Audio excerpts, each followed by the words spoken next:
Hello, everybody. I've got an interesting thing here. Do you think that maybe Trump is using hypnosis to influence us, to influence the world? I'm going to cover that today. Is it possible? If so, how is he doing it? And is it only him, or could it have been done before? Could presidents before him have done that? Oh my goodness. Could he be a hypnotist too? All right, take your pick. Is it Trump? Is it Biden? Is it all of them? Is it a hypnotic conspiracy? Well, I might just surprise you and say yes, yes, yes.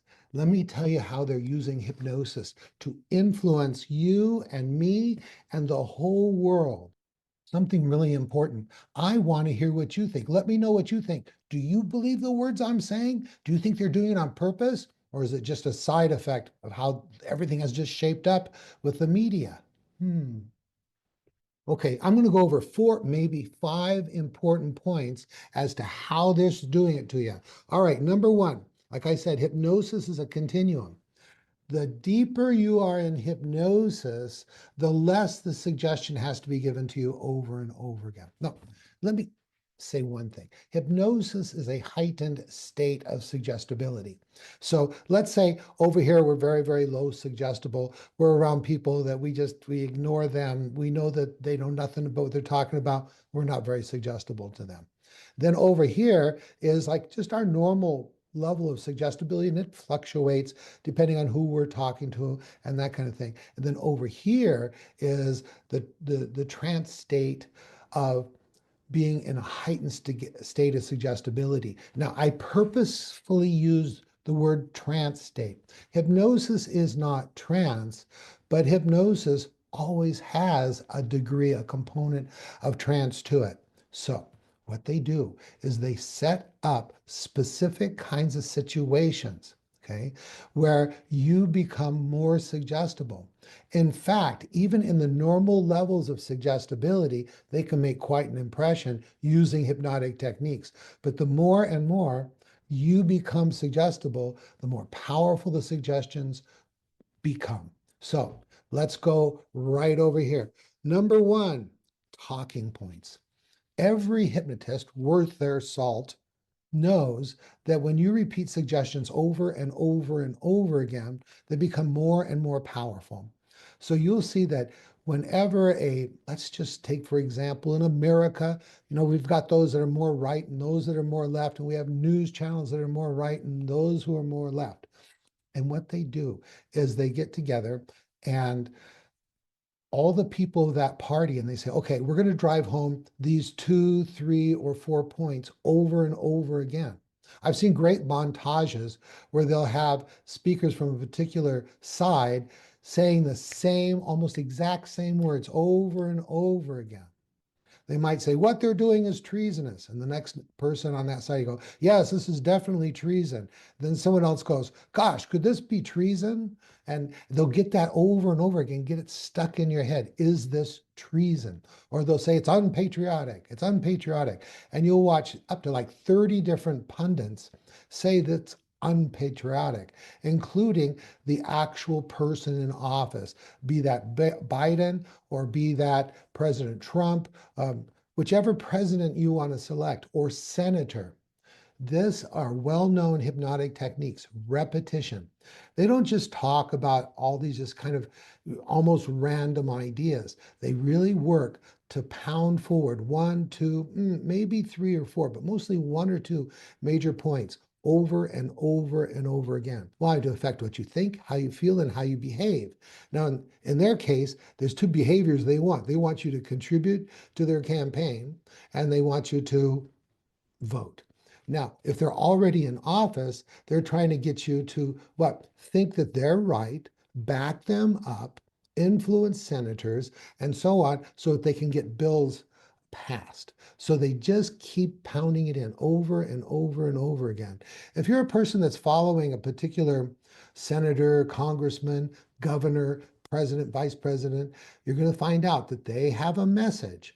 They're called talking points that they do over and over again. And it's like, if we hear it enough, It's true. Another thing that they do is, where do we see most of this stuff? Two places: television and on our computer screens or phone screens. Now, what happens is when we are focused on something, like we're trying to watch a news broadcast or we're trying to watch a speech or even a movie or a television show, we just zone out everything else. We try to tune everything else out. And like if you're at a party and you're talking to one person and there's all this noise in the background, you just kind of tune that stuff out.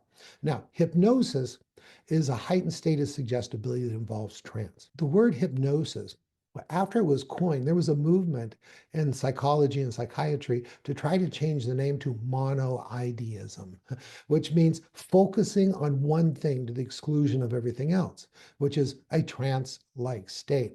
And so when you're watching on your phone, or you're watching on a tablet, or you're watching on your computer screen, or you're watching on TV, you zoom into that in a trance-like state. And it takes you out of the normal suggestibility into a light to medium to even deep level of hypnosis so that you can accept those talking points, those two or three suggestions that they're hammering in. Another thing that they can do is, and this is really important, people more easily accept suggestions that are in line with what they already believe or make them feel good. Hmm. So, how do they do that? How do they get suggestions in that you like or that make you feel good? Well, if you are a partisan that you'd identify with independent or Democrat or Republican, for example, when you're talking to people who also believe what you believe, or you are open to those beliefs, okay, then you more readily accept those suggestions and you accept the person who is giving you those suggestions. How do they do this? Okay, so two real simple examples are, there are a number of conservative news programs and there are a number of more liberal news programs. And what happens? Guess what? Liberals watch liberal programs and conservatives watch conservative programs. Why is that? Because it feels good. You're getting stuff that you already believe reinforced, reinforced. And so what they do is that when the candidate or the president or the congressman or whatever it is starts telling you stuff that you already believe in, then they can compound those beliefs and provide maybe additional ways to think, feel, and behave with regard to those beliefs. In addition to news outlets, there are rallies and other kinds of political events. So what do? Who attends liberal rallies, Democratic conventions? Who attends those rallies that Trump was doing all around the United States when he was running for president? Conservatives, people who are already have that outlook. And so as he or either one of them or she, you take Harris, for example, when she was running for president, what happens? When she starts spouting what you believe already, you accept that, and then that it becomes part of her persona. That you go, oh, she believes like I believe. And then she's saying, and here's why you should vote for me. There is the crux when they say, and that's why I'm asking for your vote, where they're saying, okay, giving you suggestion. Here's what I believe. Here's what I believe. Here's what you believe. And you open your mind to it. And then they say, that's why you need to back me, contribute. And that's why you need to vote for me. So yes, this is a real conspiracy. Don't tell me that they don't know they're doing this. That's why they created talking points so that they can keep sending those out over and over and over again, and then attach vote for me and contribute to my campaign. Now, when they're already in office, the same thing is going on. They're saying, back me for this bill, agree with me on this move, this decision. And in a way, that's good leadership. But in another way, people don't realize that they're being hypnotized and it's affecting what they think and what they feel and how they behave. So How do you protect yourself? Well, one of the most important things is to realize what they are doing. What they are doing. That you just knowing that kind of amps up the protective part of your mind. And it's going, yeah, I know what they're doing. And so it will be more critical about what's going on inside your mind and how it affects what you think, what you feel, and how you behave. All right, what do you think? Does that make sense? Leave a comment. I want to hear your thoughts. I am willing to be persuaded. I'm willing to change my mind when confronted with good, logical information. So let me know what you think. And besides, hey, you know what? One of the things I think is as a hypnotist or someone who's thinking about becoming a hypnotist, you need to get very good training and you need to go good events. So I want to tell you a couple of events I got coming up. Training here in Dallas. You can go to it online or on site in our classroom in our new location in Dallas. Actually, it's north of Dallas, Richardson, Texas. And that's May 18th to 24th, 2025, and September 14th to 20th, 2025. My classes do fill up. I keep them small to make sure that we get good quality. Every day you're going to practice what you learn and you're going to be one of the best in the profession. You're really going to have what you need to go from classroom to clients. Also, another thing, if you want to know more about hypnosis and take your practice, if you're already a hypnotist, to the next level, you should consider coming to our 5-Path International Association of Hypnosis Professionals Symposium here in Dallas, October 4th and October 5th. Go to 5path.com. We've got our information right there, 5path.com. And then lift your skills. Wow, this year is the 75th anniversary of the National Guild of Hypnotists. I've been to almost all of them. I missed one, I think, out of almost 27 years. So it's always a value.